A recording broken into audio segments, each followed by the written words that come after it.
Too many leads is a good problem to have, but unfortunately, too much of a good thing is too much. So it does take us out of balance. So So I have an educated guess that the answer is yes. And of course, we can turn the cold leads into warm ones, and that might be the solution to our situation. exactly, we are a Yeah.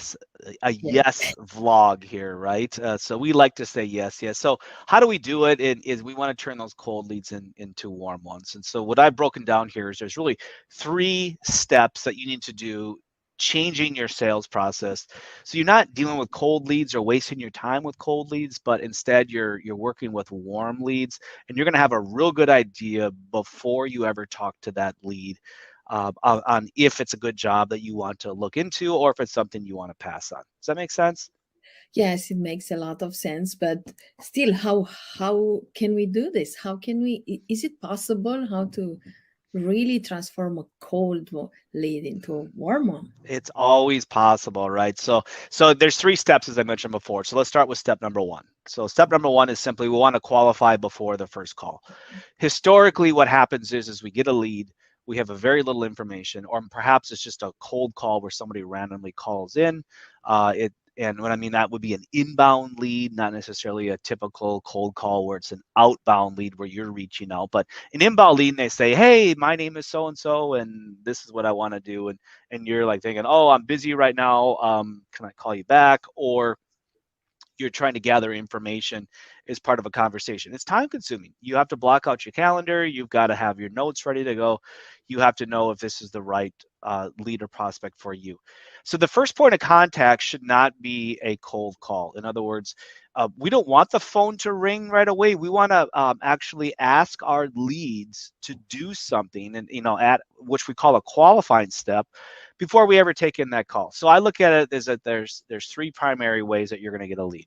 Number 1 is it's going to be, let's say, an online lead where you're getting an email.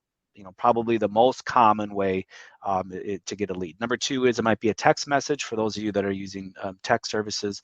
And then number 3 would potentially a live chat, but it's all going to be some sort of online lead. Google My Business has a chat function right now. Facebook Messaging has a chat function.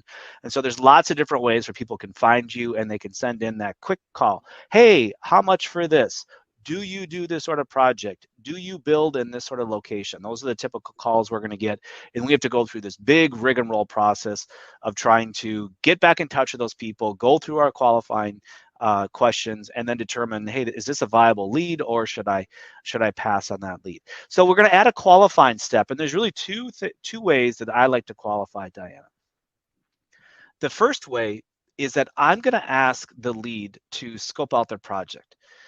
So this is something that is easier said than done. I know a lot of you, if you're watching this, you're going like, okay, great, Rick. How do I do that? I mean, do I just send them a long form and ask them to fill out questions? Well, no, you don't, because the more information you ask them to give you ahead of time, the more likely they are to bounce. In other words, where they don't complete the intake form. So we don't want to do that. But we do want to get information. So we built something called a scope wizard, that it allows a client to actually go through and look at previous projects you've built, whether it be remodeling projects, new homes, even pick and choose different options they want to have. So it allows them to get emotionally attached to you as a builder. And so they see a picture of a beautiful kitchen, and then they say they want to have these features in their kitchens. They answer a couple of questions, and then they go ahead and hit and submit that to you. So it's a fun process for them because it's exciting. They get to see real live projects that you have done, not like a blank form that is very unexciting and very tedious, and people look at that and go, oh, that's too much work, I'm not going to do it. So that's the first one, is ask them to scope out their project. The second one, very, very simple, is I want them to schedule a call. So I want them to actually take the time to look at their calendar, look at my calendar, and simply pick a time that's convenient to both of us and schedule a call, and then submit their information. So when that happens, I have asked them to do something. And the mere fact of me asking to do those 1 or 2 very, very simple steps, it will qualify and filter through a lot of leads that are just not serious or just want to get a quick price from me just to confirm that if they should go with somebody else.